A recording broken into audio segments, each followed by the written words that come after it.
Jack Harris never imagined that his own homeowners association would lock him and his family out of the lake they had cherished for generations. Gregory Woods, the HOA president, wielded his authority with cold precision, posting no trespassing signs and threatening fines as if memories and family joy were meaningless.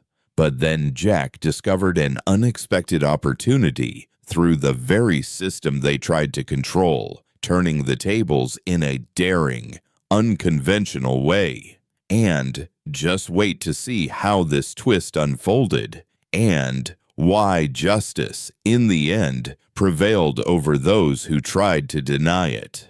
Jack Harris felt his phone vibrate in his pocket, the screen lighting up with a message from the HOA board.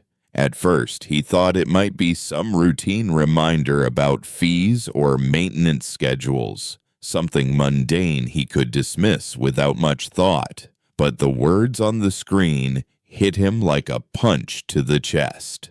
Access to the lake for your property will be restricted. Only members of the HOA Elite Dock Committee are permitted. Jack froze. His eyes scanned the screen again, hoping it was a mistake, a misread sentence in a poorly worded notification.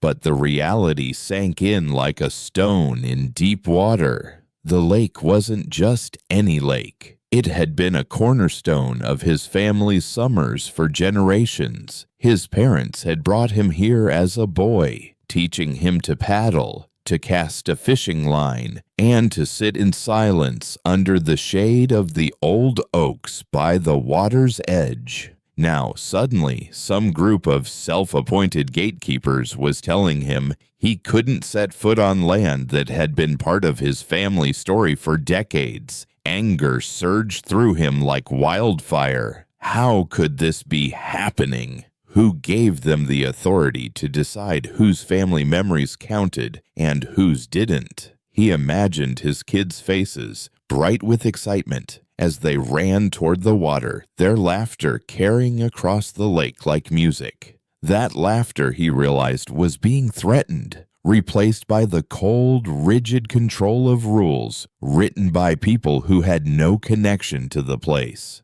Jack's mind raced. He thought of Gregory Woods, the HOA president, a man he had once politely greeted at community meetings, a man who seemed friendly enough in passing, but who now appeared as a figure of obstruction, wielding rules like weapons. The idea that someone he had casually nodded to at a summer barbecue could have such an impact on his family's happiness made the blood in his veins boil. How could someone hide behind phrases like safety regulations and community standards while stripping away something so elemental, so deeply personal? He stood at the edge of the lake that evening, the sun low and golden, casting long shadows across the water. The dock, which had been the hub of countless summers, now looked foreign and unwelcoming, fenced off with freshly painted barriers and stark signs declaring restricted access. Jack's chest tightened with a mixture of disbelief and fury. This wasn't about safety, but it was about control, about exclusion, about a small group asserting power over everyone else. His thoughts swung between frustration and incredulity. Could it really be legal for them to do this? Could they claim ownership over a place that generations of families had shared freely? Each unanswered question fed his growing resentment. The injustice of it all wasn't abstract. It was sharp, immediate, personal. Every evening walk to the lake, every plan for a weekend with the kids now carried the weight of confrontation and conflict, and Jack realized he could no longer accept it silently. And yet, alongside the anger, there was a strange clarity. This was not just about a dock. It was about fairness, about defending the traditions and memories that defined him and his family. Jack's fingers tightened around the railing, his jaw set in determination. The spark of indignation transformed into resolve. He would not allow bureaucracy and elitism to erase the joys his family had known for decades. Someone had to stand up, and if it wasn't him, who would fight for the right to enjoy a place that belonged in spirit and memory to everyone? As the sky darkened and the first stars appeared over the lake, Jack felt a simmering fire inside him. It was anger, yes, but not aimless. It was purposeful, a raw energy that demanded action. The dock might be fenced off, the rules might seem unyielding, but Jack Harris was just getting started. This was only the beginning of a battle he intended to fight. Not out of spite, but out of justice, for the laughter, the memories, and the simple human right to walk freely to the water's edge. The morning after Jack received the notice, he walked to the lake with a sense of heaviness pressing down on him. The air was crisp, filled with the soft scent of pine and the faint ripple of water across the shore. Yet nothing about the scene could soothe him. The dock, once a symbol of family summers and freedom, now felt like a barrier between him and the life he knew.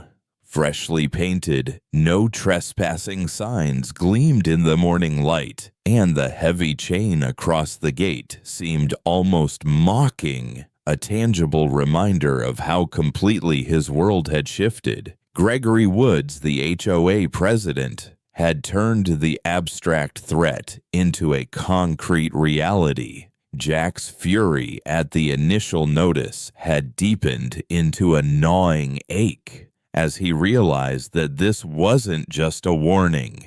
It was an act of exclusion.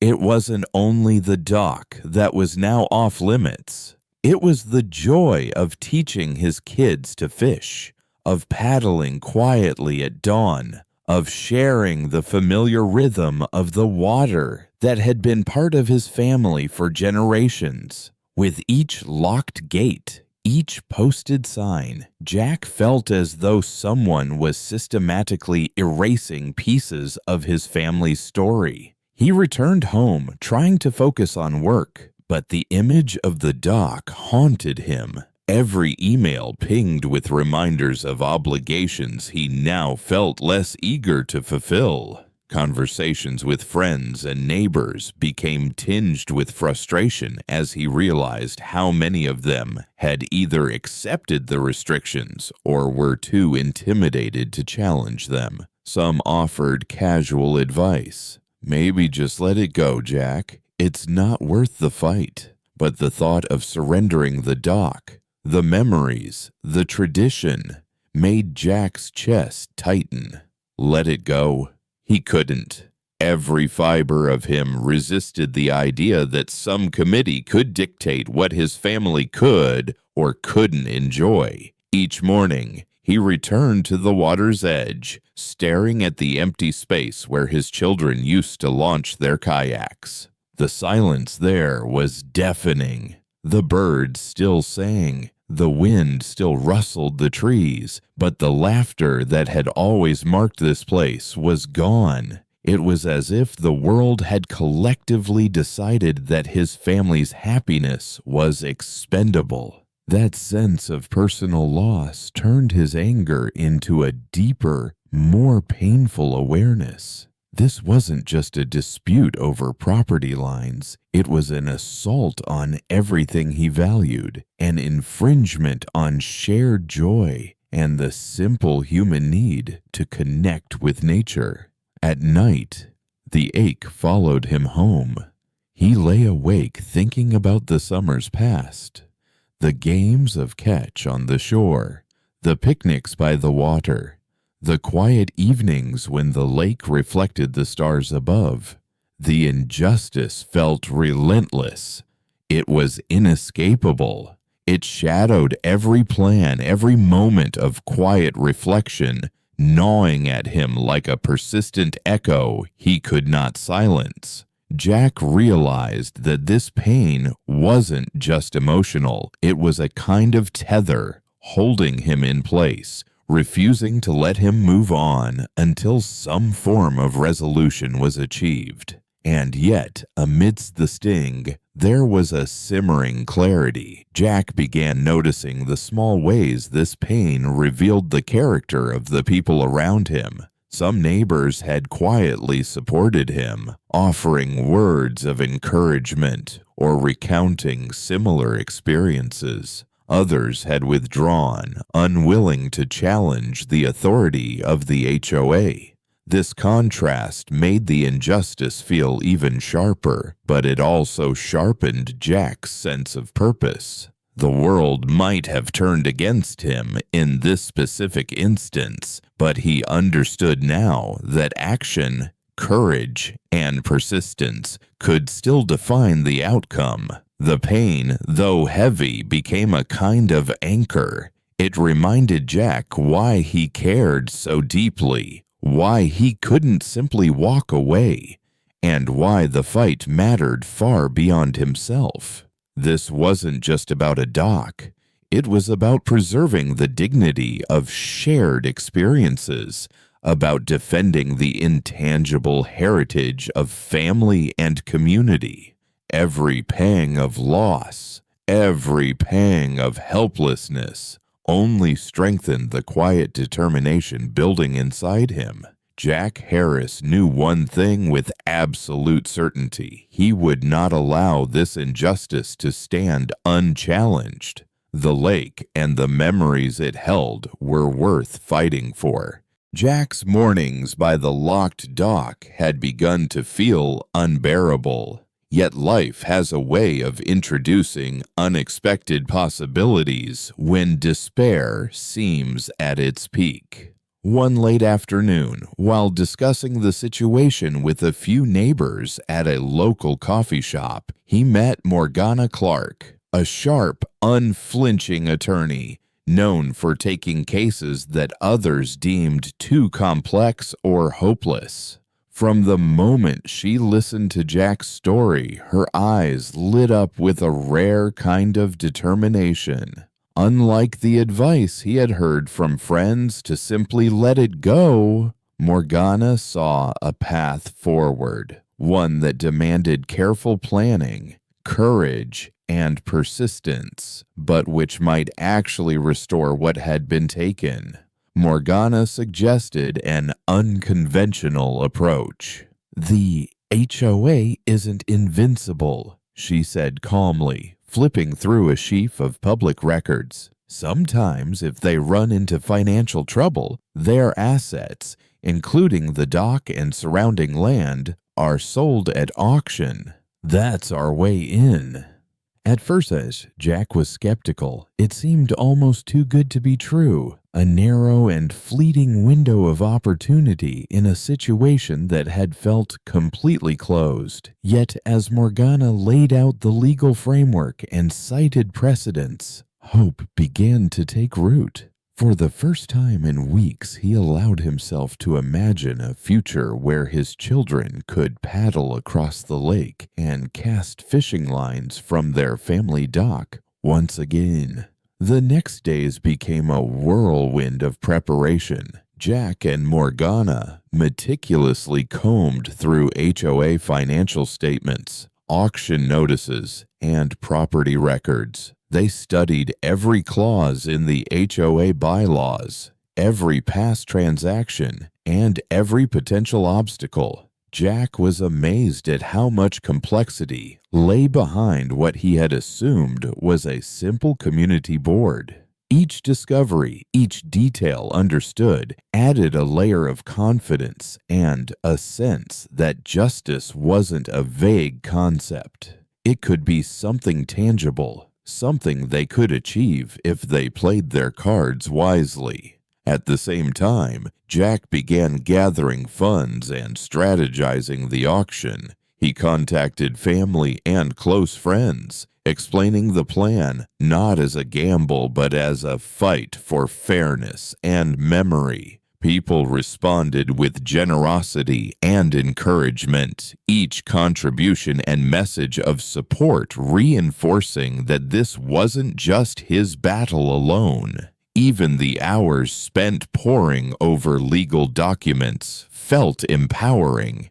Instead of helplessness, Jack felt momentum building. The dull ache of loss was gradually replaced by the electric current of possibility. Morgana's strategy was precise. They would attend the auction fully prepared, not merely to outbid others financially, but to act in a way that was strategically smart and legally airtight. Every scenario was considered: the likelihood of competitive bidding, potential delays, and even contingencies if someone tried to challenge their claim afterward.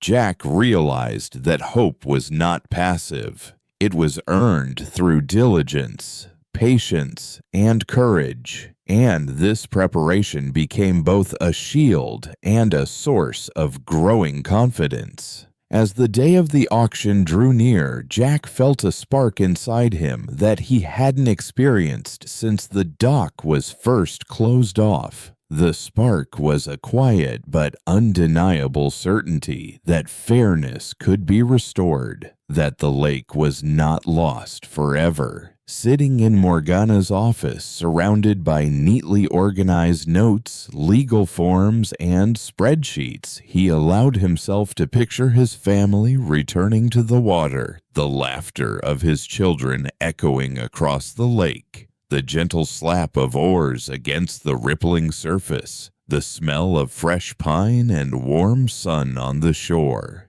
It was a vision that had once seemed impossible, and now it felt within reach. Hope, Jack realized, was not naive optimism. It was action, preparation, strategy, and resolve, combined with the belief that justice could be reclaimed. For the first time since the conflict began, Jack could imagine not only reclaiming the dock, but also restoring a sense of balance and integrity to a community that had allowed injustice to take hold. The spark of hope, small at first, had grown into a flame, and with Morgana at his side, Jack felt ready to face the auction, ready to fight, not just for access to the lake, but for the memories and joy it represented for his family. Every tick of the clock brought them closer to the moment of reckoning. For the first time in what felt like forever, Jack's heart didn't feel heavy with loss. It thrummed with possibility. Hope, he realized, was no longer distant. It was tangible, deliberate, and within their grasp. The morning of the auction arrived with a crisp breeze and the gentle glimmer of sunlight reflecting off the lake, a stark contrast to the months of frustration and pain Jack had endured. His family gathered around him, their faces a mix of anxiety, hope, and determination. Morgana Clark, calm and collected as ever, had reviewed every detail one final time, ensuring there were no loose ends and that they were fully prepared for any curveballs the HOA might throw. Jack took a deep breath and reminded himself of the journey that had led to this moment, the anger, the sense of injustice, the relentless pain, and finally, the hope that had taken root and grown through careful planning and unwavering resolve. As the auctioneer called the proceedings to order, Jack felt the familiar surge of adrenaline, a mixture of anticipation and nerves. Each property was announced, each bid placed, but his focus never wavered. When the listing for the lakeside dock and the adjoining land came up, Jack felt his pulse quicken. This was it, the opportunity to reclaim not just property, but years of family memories, laughter-filled summers, and a connection to nature that had been unjustly denied. The bidding started slowly, a few minor offers thrown into the ring, and Jack remained poised, following the strategy Morgana had outlined. Every increment of the auction required careful calculation. Too little, and they risked losing. Too much, and they jeopardized the financial plan they had meticulously prepared. Minutes felt like hours as the numbers climbed. Jack's hands were steady, but his heart raced, aware that this was more than a transaction. It was a statement against unfairness, a tangible reclaiming of what had been denied by an institution that had overstepped its authority. The crowd murmured, but Jack focused solely on the gavel, the sound of the bids, and the vision of his children running across the dock, paddles in hand, the sun glinting off the lake. Every element of tension, the months of frustration, the locked gates, the no trespassing signs, culminated in this singular moment of possibility. Finally, the auctioneer's hammer fell with a sharp rap. Silence hung for a heartbeat, then ripples of excitement and disbelief spread through Jack's family. Their bid had won. The dock and the surrounding land were officially theirs. Relief washed over Jack, followed immediately by a surge of triumph so powerful it nearly brought him to tears. The anger that had burned so intensely during the HOA's obstruction melted away, replaced by a profound sense of vindication. The pain of exclusion, of daily reminders of injustice, eased into memory, and the hope that had guided them through legal research, financial strategizing, and sleepless nights had transformed into a tangible victory. Across the room, Gregory Woods and the HOA board watched in stunned silence. Their efforts to block access, to assert control over a shared community resource, had failed. Jack felt no gloating satisfaction. The triumph was not about revenge, but about fairness restored, about reclaiming what had been rightfully theirs. He looked at his family, their smiles radiant, their eyes shining with joy, and understood that this was more than a legal victory. It was the reaffirmation of community values, shared respect, and the power of persistence against obstacles. As they walked down to the lake for the first time in months, Jack reflected on the lessons this journey had taught him. Justice, he realized, is rarely passive. It requires courage, meticulous effort, and unwavering determination. More importantly, it can inspire others. Jack understood that their story could serve as a beacon for neighbors and communities everywhere. When institutions overreach, when unfair restrictions are imposed, and when rights are denied, persistence and strategic action can make a difference. By the water's edge, Jack watched his children dip their toes into the lake, laughing and squealing with delight. The ripples reflected the morning sun, dancing like tiny promises kept. He thought about all those who had felt powerless in the face of bureaucracy and authority, and realized that standing up, even when the odds seem daunting, can lead to triumph. With the dock now theirs, Jack and his family could reclaim their summers, their memories, and their sense of belonging. And in doing so, they had created a story of inspiration that could resonate far beyond the shores of their small lake. In that moment, standing by the water, Jack understood something profound. Triumph isn't only measured by victory over others, but by the courage to fight for what is right, the determination to persevere against setbacks, and the ability to turn struggle into a source of hope for oneself and others. That day, the lake wasn't just theirs again. It became a symbol of resilience, justice, and the enduring power of standing up for what one believes in.